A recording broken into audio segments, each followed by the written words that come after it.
పరిశుద్ధుడా, మా జీవితంలో ఏమెదురొచ్చినా ఏమైపోయినా తండ్రి నిన్ను మాత్రం విడిచిపెట్టమయ్యా. నీ చెయ్యి మాత్రం వదల్లేమయ్యా. నువ్వు మాపై చూపిన ప్రేమ మరువలేమయ్యా. ఎవరేమనుకున్నా, ఏ స్థితిలో నేనున్నా నిన్ను ఆరాధిస్తా,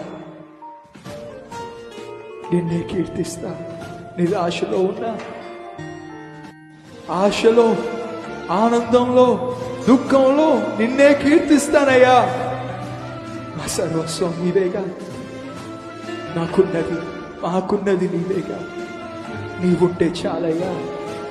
నీకు సాక్షిగా ఉనుమలచమని, ఇంకను నీలా మార్చుకోమని నీకే వందనాలు చెల్లిస్తూ యేసు పరిశుద్ధ నామంలో ఈ ప్రార్థన సమర్పిస్తున్నాము తండ్రి. ఆమేన్.